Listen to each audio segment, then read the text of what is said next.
பெயர்ச்சி பலன்கள் மற்றும் பரிகாரங்கள். ஸ்ரீமதே ராமானுஜாய நமக. ஸ்ரீமதே நிகமாந்த மகாதேசிகாய நமக. ஆழ்வார் ஆச்சாரியர்களை வணங்கி விஸ்வம் விஸ்வஸ் நேயர்களுக்கு குரு பெயர்ச்சி பலனும் பரிகாரமும் நாம் சொல்ல போகிறோம். விஸ்வம் விஸ்வஸ் நேயர்களுக்கு வணக்கம். குரு பெயர்ச்சி பலனும் பரிகாரமும் உங்களுக்கு சொல்லும். இதுவரை ரிஷபராசியில் இருந்த குரு பகவான் மிதுன ராசிக்கு போகிறார். 11/5/2025 அன்னைக்கு சுவாதி நட்சத்திரம், நரசிம்ம ஜெயந்தி. எவ்வளோ அற்புதமான நாளில் குரு மாறுறார் பாருங்க. குரு பகவான் தனுர் ராசிக்கும் மீன ராசிக்கும் சொந்தக்காரர். கடகராசியில் உச்சம் பெறுகிறார். கடகராசிக்கு போன உச்ச பலத்தில் இருக்கார். அவர் பொதுவாகவே 12 ராசிக்கும் நல்லது செய்யக்கூடியவராக இருந்தாலும் இந்த பெயர்ச்சியின் போது ஒரு சில ராசிக்கு நன்மையை குறைத்து செய்கிறார், ஒரு சில ராசிக்கு நன்மையை அதிகம் செய்கிறார். குரு பார்த்தால் கோடி நன்மைனா அவர் மிதுன ராசியில் அமர்ந்த உடனே துலா ராசியும் தனுசு ராசியும் கும்பராசியும் இந்த 3 ராசியும் பார்க்குறார். குரு பார்த்தால் கோடி நன்மை, குரு பார்த்தால் கோடி பாவம் போகும். கோடி பாவம் போயிடுது.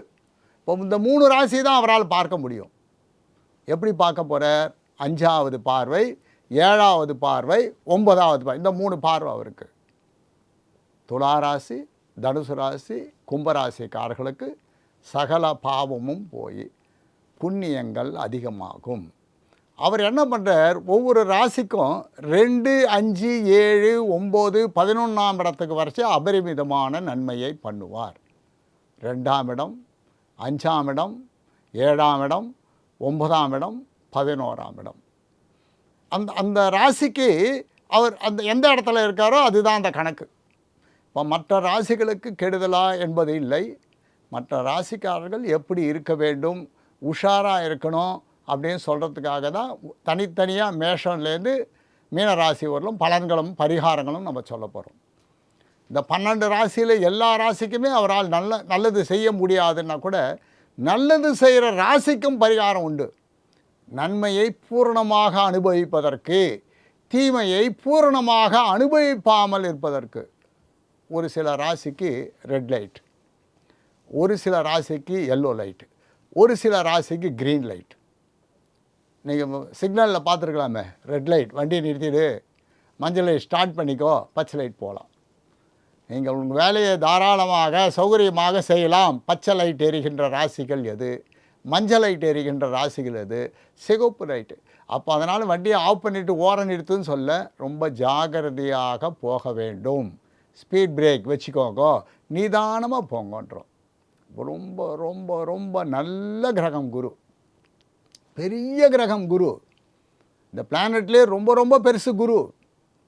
ரொம்ப தூரத்தில் இருக்கார். சனி பகவானுக்கு அடுத்தது குரு. ரொம்ப ரொம்ப தூரத்தில் இருக்கார். ரொம்ப அற்புதமான குரு. அவருக்கு என்ன மகிமை தெரியுமா? இருட்டு இல்லாத கிரகம் குரு.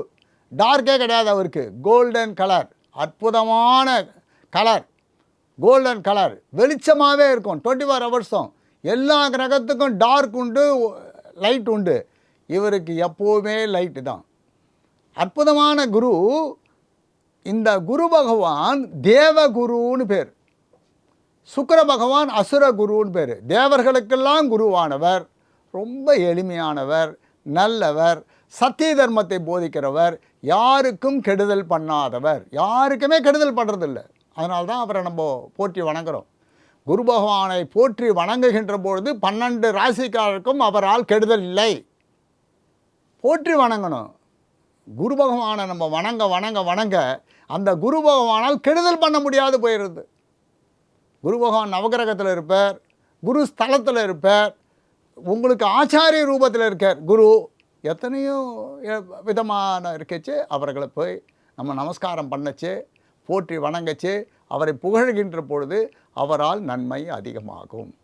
இந்த குரு பெயர்ச்சி 11/5 ஒரு வருஷ காலத்துக்கு குரு பகவான் பயிற்சி ஆகிறார். அதுக்கப்புறம் கடகராசிக்கு போயிடுவார். ஆனால் இப்போ 8/10/2025 அன்றைக்கி கடகராசிக்கு போகிறார். மீண்டும் 21/12/2025 அன்றைக்கி மிதுன ராசிக்கு வரார். இந்த பிட்வீன் 2 மாதத்தில் இறங்கி ஏற போகிறார். கடகராசிக்கு வந்து திரும்பவும் மிதுன ராசிக்கே போகிறார். நம்ம பலன் சொல்கிறது எல்லாமே மிதுன ராசியில் குருவை வச்சு தான் பலன் சொல்ல போகிறோம். எல்லாருக்குமே நல்லது செய்வார்னு வச்சு இந்த பார்க்கின்ற 3 ராசிக்கு அபரிமிதமான நன்மையும் 2, 5, 7, 9, 11ஆம் இடத்தில் இருக்கின்ற பொழுது அவர்களுக்கும் பலவிதமான நன்மையும் செய்ய போகிறார். மற்றவர்களுக்கு என்ன பண்ண போகிறான்றதை நம்ம சொல்ல போகிறோம். ஏற்கனவே நம்ம சனிப்பெயர்ச்சிக்கான வீடியோ போட்டிருக்கோம். பலருடைய ஆதரவு கொடுத்ததுக்கு ரொம்ப நன்றி. பார்க்காதவங்க பார்த்து தெரிஞ்சுக்கோங்க. இந்த ராகு கேது பெயர்ச்சியும் வரதுனால சாயா கிரகம் நிழல் கிரகத்தினால நம்ம அவங்களுக்கு தனியாக வீடியோ போடலை. ரொம்ப பெரிய பாதிப்பு அவருக்கு கொடுக்க போகிறது இல்லாதனால நம்ம போடலை. இப்போ குரு பெயர்ச்சிக்கு போடுறோம். 11/5/2025 குரு மாறத்துக்கும் போடுறோம். இந்த 11/5/2025 அன்றைக்கி கிரகநிலை எப்படி இருந்ததுன்னு பார்த்துடலாம். கிரகத்துக்கான நிலை மேஷ ராசியில் சூரியன் புதன், மிதுனத்தில் குரு, கடகத்தில் செவ்வாய், சிம்மத்தில் கேது, கும்பத்தில் ராகு, சுக்கிரன் சனி பகவானும் மீனராசியில்.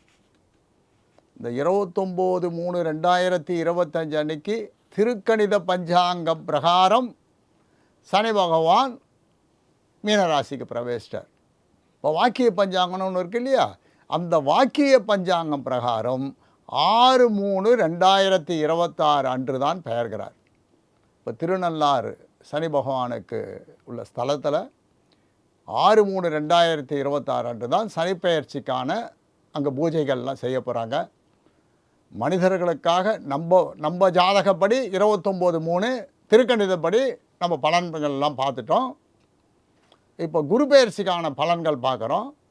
குரு பெயர்ச்சிக்கான பலன்களையும் பார்த்து உங்களுடைய மேலான ஆதரவை கொடுக்கும்படி கேட்டுக்கொள்கிறேன்.